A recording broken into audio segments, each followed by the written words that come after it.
eh, sudah boleh mengusulkan rencana kinerja ya. Nanti setelah ya, atau mulai tanggal 15 Januari ya. Nah, untuk membantu Bapak Ibu sekalian bagaimana pengusulan rencana kinerja kepala sekolah lewat PMM, saya akan pandu lewat video ini ya. Oke, baik, silahkan login dulu ke platform Merdeka Mengajar dengan akun berlisensi admin atau akun kepala sekolah kita masing-masing ya. Setelah itu silahkan pergi ke fitur pengelolaan kinerja ya, seperti akun guru juga begitu ya. Ke fitur pengelolaan kinerja ya, kemudian nanti akan tampil seperti ini sahabat-sahabat kalian ya. Oke, mulai merencanakan kinerja kepala sekolah.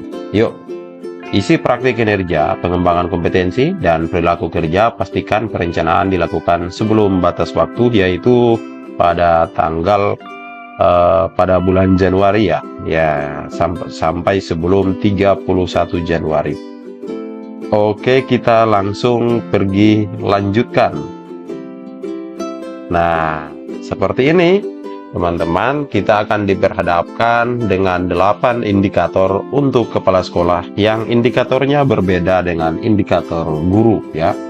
Karena memang indikator untuk kepala sekolah yaitu diambil dari indikator D3 di raport pendidikan, yaitu tentang kepemimpinan pembelajaran. Nah, isinya itu tentang apa saja teman-teman ya? Tentang presentasi visi misi, presentasi program sekolah, menceritakan praktik baik kepemimpinan pembelajaran, memandu perencanaan pembelajaran, refleksi pengolahan kurikulum sekolah, aktivitas kegiatan belajar, siklus peningkatan kualitas praktik pembelajaran, refleksi program pengembangan kompetensi guru. Yuk, ini 8 indikator. Kita memilih satu ya. Kita hanya bisa memilih satu indikator yang akan kita fokuskan untuk perencanaan ini ya. Oke. Nah, di sini sudah ada ya. Sudah ada rekomendasi untuk pilihan indikator dari rapor pendidikan. Pilihan Anda merupakan aspek penting dalam peningkatan satuan pendidikan. Kami sediakan pilihan berdasarkan rapor pendidikan. Nah, teman-teman nanti klik di raport pendidikan, kita akan di bawah ke raport pendidikan satuan pendidikan kita. Nah, di situ kita akan mengidentifikasi mana raport indikator-indikator atau bagian-bagian mana yang perlu untuk ditingkatkan pada periode Januari sampai Juni ini. Nah, langsung diklik raport pendidikan, kemudian dilihat mana raport yang masih kuning ya, mana indikator yang masih kuning dan mana yang bahkan merah ya, yang untuk diperbaiki.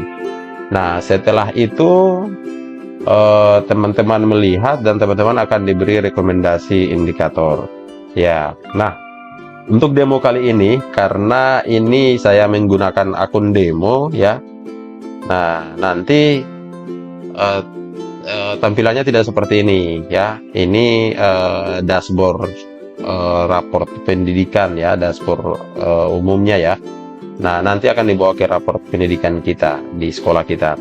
Oke, contoh ini saya sebagai kepala sekolah di sekolah ini, misalnya saya ingin fokus pada peningkatan kinerja ya, pada aspek di sini misalnya untuk presentasi visi misi sekolah. Nah, kita klik, kemudian di bawah kanan ya, kita ke pengembangan kompetensi ya. Oke, ini kalau belum diklik maka pengembangan kompetensinya belum aktif, jadi harus diklik dulu satu. Kita tidak bisa mengklik dua, hanya satu saja ya. Nah, setelah itu kita akan ke pengembangan kompetensi ya. Saya jelaskan dulu, ini untuk kepala sekolah ada 4 tahapan ya, 4 step. Step pertama praktik kinerja, step kedua pengembangan kompetensi, step ketiga perilaku kerja, dan step 4 tentang rangkuman ya. Sama aja dengan yang punya guru ya. Ya, tidak berbeda jauh dengan yang punya guru. Cuman bedanya di punya guru pada perencanaan kinerja guru. Nah, itu terdapat tugas tambahan. Nah, di sini tidak, cuma hanya sampai 4 aja, tidak ada tugas tambahan. Next, kita ke pengembangan kompetensi, dan kita tidak bisa klik di sini, teman-teman. Kita tidak bisa klik di sini, harus di kanan bawah ke pengembangan kompetensi. Kita akan membuat RHK. Tapi RHK ini konsen kegiatannya adalah kegiatan kepala sekolah. Untuk poinnya juga sama ya, minimal ya, Anda diharapkan memiliki minimal 32 poin per semester. Jika kurang, mohon disesuaikan dengan atasan Anda. Siapa atasan kita? Atasan kita adalah pejabat penilai yang ditetapkan di Dinas Pendidikan setempat ya. Jika lebih ekspektasi atasan, maka semakin lebih baik. Jadi kita tanyakan dulu ekspektasi atasan kita seperti apa, pengembangannya seperti apa, sehingga kita fokus sama-sama, dan bagaimana juga upaya untuk meningkatkan kualitas pembelajaran di sekolah kita dan juga peningkatan rapor pendidikan. Ya, kemudian pilihan rencana hasil kerja memiliki poin yang berbeda berdasarkan tingkat keterlibatan dan dampaknya. Oke, poinnya 32. Kita mulai ya, kita mulai memilih rencana hasil kerja. Kita klik. Nah, di sini juga sama dengan yang di guru, sudah ada poinnya. Nah, meningkatkan kinerja satuan pendidikan dalam peningkatan karir kepala sekolah melalui peserta berbagi praktik baik yang diselenggarakan oleh komunitas belajar. Nah, misalnya ini yang saya pilih.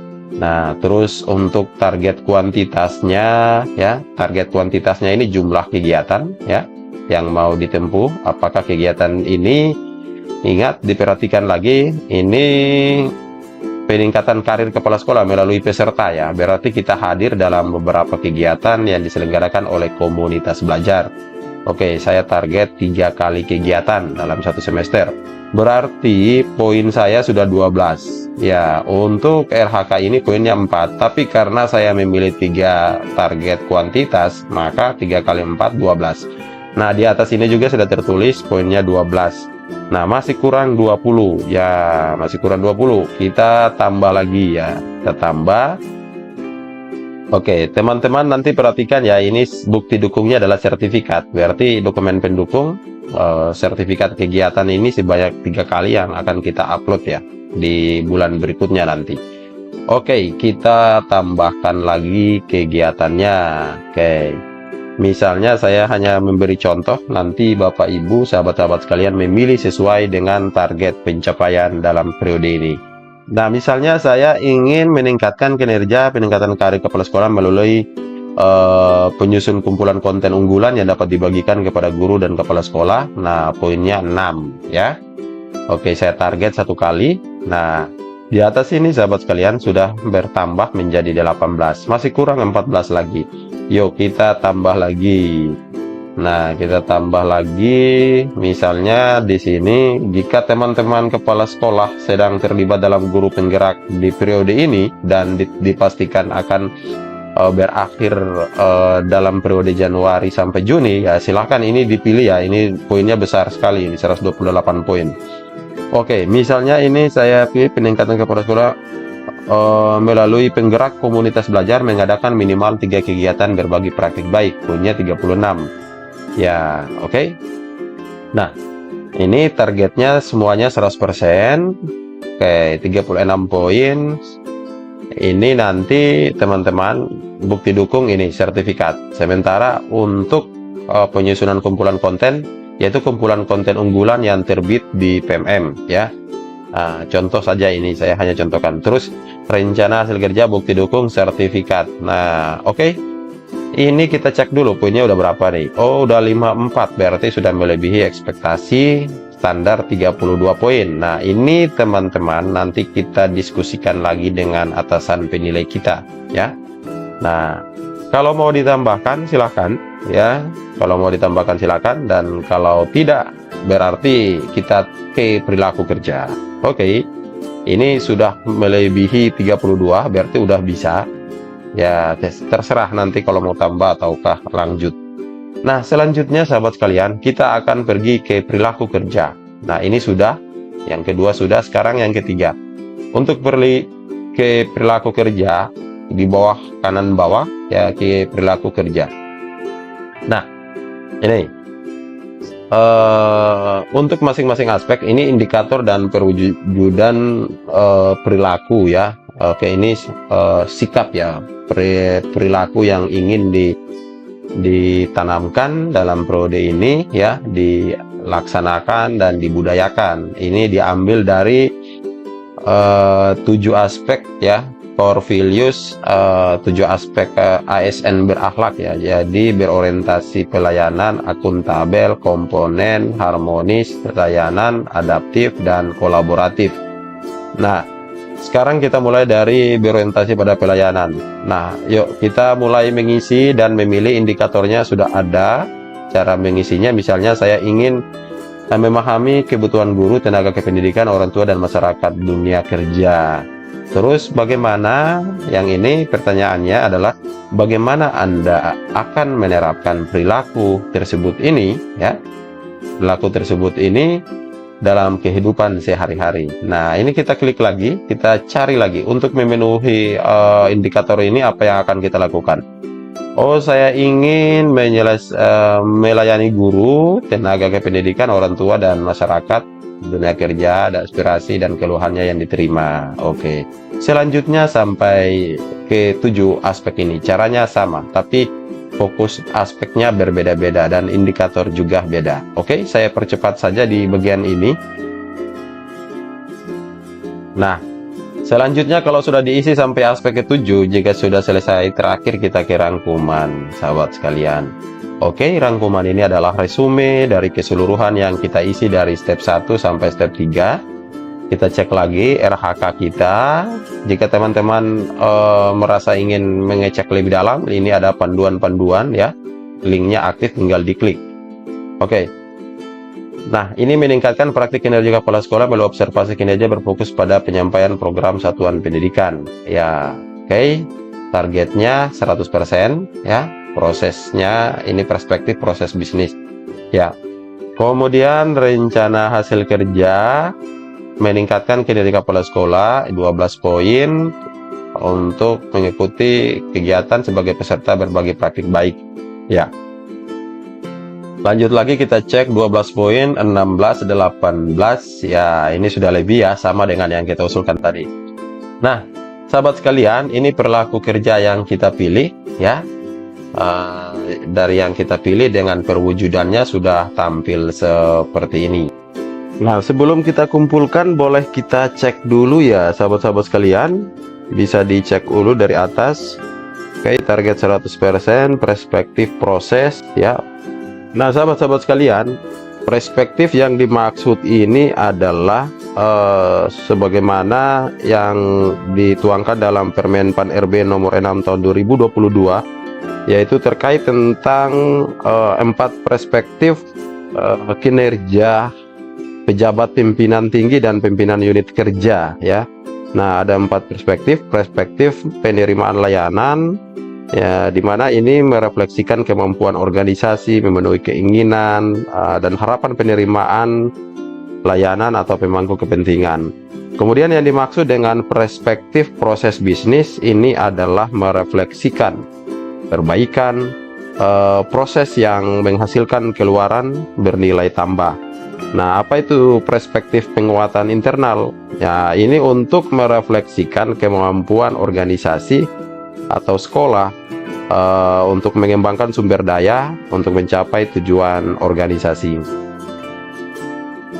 Sedangkan yang anggaran atau perspektif anggaran ini yang merefleksikan kinerja dalam rangka efektivitas dan efisiensi penggunaan anggaran. Ya, seperti ini yang dimaksud perspektif dari RHK yang telah kita susun. Oke, kita langsung kumpulkan. Ya, kumpulkan perencanaan kinerja. Setelah dikumpulkan, perencanaan akan otomatis disetujui. Mohon ditunggu tahap berikutnya, akan disampaikan ke Kepala Dinas Pendidikan. Oke, agak berbeda dengan akun guru ya. Untuk kepala sekolah dalam membuat SKP-nya ini secara otomatis akan disetujui ya. Kita tinggal menunggu tahapan berikutnya. Jadi nanti ini akan dikembalikan kepada dinas pendidikan setempat lagi. Oke, kita kumpulkan. Nah, oke sahabat sekalian, kita telah mengumpulkan perencanaan kinerja. Tahap selanjutnya apa? Tahap selanjutnya adalah perencanaan akan otomatis disetujui. Kemudian menunggu tahap berikutnya. Next, kita kembali ke beranda. Nah, oke. Demikian mudah saja bagaimana cara membuat ya perencanaan kinerja oleh kepala sekolah. Terima kasih, semoga terbantu.